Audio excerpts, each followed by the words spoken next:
Kembali lagi di Cerita Cinta Channel. Jangan lupa like, comment, and subscribe ya. Terima kasih. Reza sudah siap berangkat kerja. Seperti biasanya, Diska selalu membantu membetulkan posisi dasi suaminya. Meski berhadap-hadapan, keduanya masih belum bicara. Sama-sama terlihat dingin, tenggelam dalam pikiran masing-masing. Reza akhirnya berangkat. Ia benar-benar pergi ke kantor karena Diska melihatnya. Ya, bukannya ke rumah sang kakak. Diska hanya menghabiskan waktu memata-matai sang suami. Beberapa saat kemudian, Reza pergi ke sebuah minimarket. Dia keluar membawa kantong besar, entah apa isinya. Tidak jauh dari sana, Diska terus mengikuti kemana suaminya pergi. "Mau kemana Mas Reza?" gumam Diska yang mulai gelisah. "Mas Reza orang baik, dia tidak mungkin selingkuh." Diska mencengkram kemudinya, mencoba menepis segala pikiran buruknya tentang sang suami. Tidak mau kehilangan jejak, begitu mobil warna merah milik Reza meluncur, Diska langsung menyalakan mesin mobilnya. Wush! Dua mobil sport itu pun meluncur membelah jalan. Di dalam mobilnya, Reza mendesis kesal. Lewat kaca spion, ia menyadari sudah diikuti istrinya sejak tadi. Pria itu hanya menghela nafas panjang dan malah menambah kecepatan mobil yang ia kendarai. Entah mengapa ia jadi sangat jengkel dengan mobil itu. Ya, mungkin karena itu juga milik Diska. Apa-apa yang ia miliki semua didominasi Diska. Mungkin itu yang membuat perasaan Reza kurang sreg menjalani pernikahan bersama istrinya yang sekarang ini seolah membenarkan gosip yang beredar. Sebenarnya ia punya mobil sendiri, tapi harganya jauh lebih dari mobil yang ia tumpangi saat ini. Mobilnya yang sekarang adalah hadiah ulang tahunnya dari Diska. Pertama ia menolak, tapi karena Diska suka maksa-maksa, akhirnya ia pun menerima dengan setengah hati. Cit, mobil merah itu langsung berhenti di sebuah rumah lantai 2. Cukup lumayan meski tidak begitu besar. Itu adalah rumah impian Reza, rumah yang ia beli dari hasil kerja kerasnya sendiri. Sayang, Diska sudah memiliki rumah yang jauh lebih nyaman, sehingga rumah impiannya kini hanya impian, yang tinggal pun mama dan adiknya. "Om!" teriak gadis kecil dari dalam. Putri Reva itu langsung menarik tangan Reza dan membawanya masuk ke dalam. Sementara itu, Diska hanya tersenyum masam melihat rumah di depannya. Itu adalah rumah suaminya. Ya, dia kadang ke rumah ini sebulan sekali. Dret-dret, Diska kaget. Tiba-tiba ponselnya bergetar, apalagi yang telepon adalah suaminya. Astaga, apa dia tahu aku di sini? Batin Diska panik. "Halo? Iya Mas Reza," ucap Diska pura-pura polos. "Masuklah," ujar Reza di telepon dengan dingin. Jelek, Diska sudah ketar-ketir, pasti suaminya sudah berhasil menciduk dirinya. Tap, tap, tap, semua orang di ruang tamu langsung diam saat mendengar suara langkah kaki. Ngapain dia ke sini? Mama Dona tersenyum tipis, tapi hatinya merutuk. Tumben ikut ke sini. Begitu juga Reva, ia terlihat tidak suka dengan kehadiran kakak iparnya. Sedangkan Putri Reva, ia langsung menghampiri Diska. "Tante, asik ada tante." Diska merasa canggung dan langsung duduk. Kebetulan tempat yang kosong hanya di sebelah mama mertua. Meski kursi panas, Diska pun memilih duduk di sana. Ia tahu betul tabiat keluarga suaminya itu. Tapi terlanjur bucin dengan Reza, semua ia maklumi. Katanya ke rumah Levi, sindir Reza tiba-tiba membuat Mama Donna dan Reva saling menatap. Oh, lagi berantem. Reva terlihat senang, tapi tidak dengan Mama Donna. Kalau rumah tangga Reza ada masalah, artinya keuangan mereka pun akan bermasalah. Tidak mau miskin, Mama Donna berusaha hubungan keduanya baik-baik saja.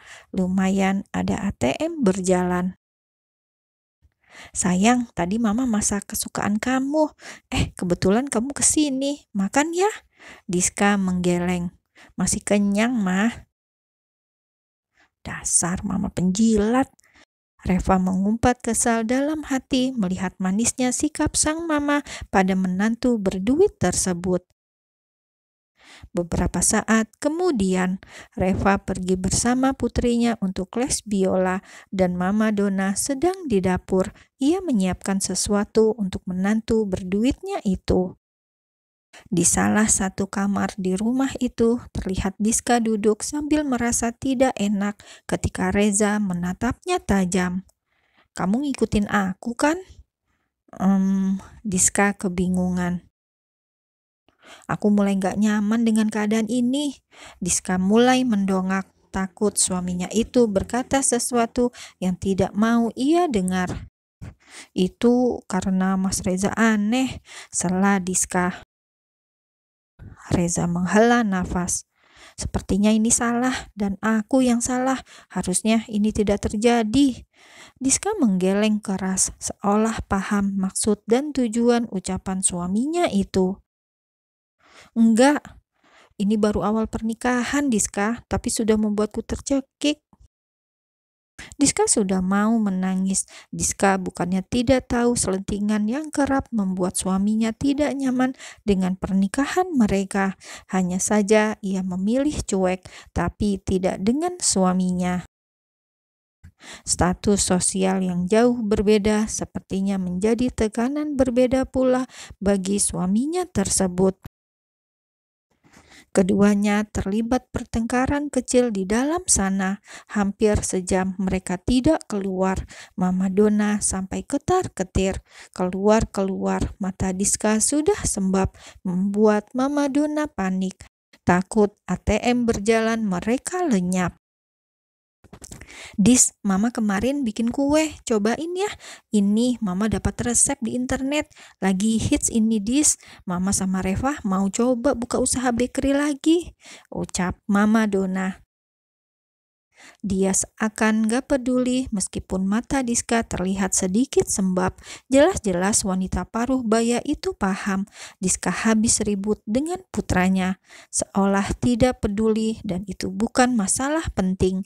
Dalam kepala Mama Donna hanya ada cuan, cuan, dan cuan.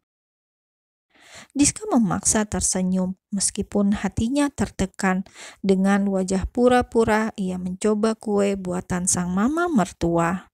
Lumayan Mah, komentar Diska dengan suara serak.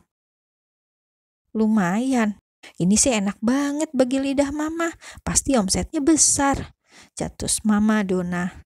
Mata Mama Donna langsung hijau, padahal bagi Diska kuenya B aja. Masih enak kue yang dititipin di rak-rak Indo April. Diska sih yakin usaha Mama Donna kali ini paling juga omsetnya minus lagi. Sebenarnya ia tidak masalah jika Reza memberikan uang atau apapun pada keluarganya. Hanya saja mengapa harus di belakangnya. Pernah beberapa kali menolak uang pemberian suaminya, bukan berarti Diska nggak butuh uang Reza. Ia hanya ingin uang Reza disimpan. Toh uang Diska sudah banyak. Makin kesini Reza malah tidak seperti yang Diska harapkan. Suaminya malah sering sekali transfer ke rekening Reva, adik iparnya yang merupakan single mom tersebut. Bukannya apa-apa, hanya saja hati Diska kurang srek. Beberapa saat kemudian, Reza keluar kamar dengan wajah dingin, ditekuk seperti cucian kusut. Aku balik duluan, ujar Reza. Melihat Reza mau pergi, buru-buru Diska pun pamit. Diska juga pergi dulu ya, Mah. Ada acara. Diska lupa. Setelah memeluk mertuanya dan pamit, Diska menatap suaminya. Diska duluan, Mas. Dengan menahan kesedihan, Diska memilih meninggalkan rumah itu, rumah yang sebelumnya disiapkan Reza untuk keluarga kecilnya. Sayang, baik Diska maupun keluarga Dirgantara selalu mendominasi, dan Diska lebih suka rumah yang ada kolam renangnya, rumah dengan fasilitas yang belum bisa Reza penuhi. Mungkin awal ketidaknyamanan mulai dari sana. Set, setelah mendengar suara mobil menjauh, Mama Dona langsung menarik lengan Reza. Jangan aneh-aneh kamu, Zah. Mama gak suka kalian bertengkar, seru Mama Dona sok peduli. Padahal hanya peduli uangnya saja. Reza ada urusan, Mah. Kita bicarakan lain kali. Reza memilih menghindar. Habis ribut dengan Diska membuat kepalanya pusing. Reza pergi, Mah. Mama Dona hanya geleng-geleng kepala sambil berdoa dalam hati. Semoga Reza segera punya momongan agar status keluarga Mama aman. Kiranya itulah yang ada dalam benak Mama Dona saat ini. Saudaranya banyak yang punya anak, jadi nggak mungkin Diska mandul. Masa Reza? Enggak juga, Reva saja langsung hamil. Apa aku suruh Reza program lagi ya? Aku nggak mau miskin. Mama Dona menatap mobil di depannya yang lama-lama menjauh dan keluar dari pagar rumah yang ia tempati sekarang.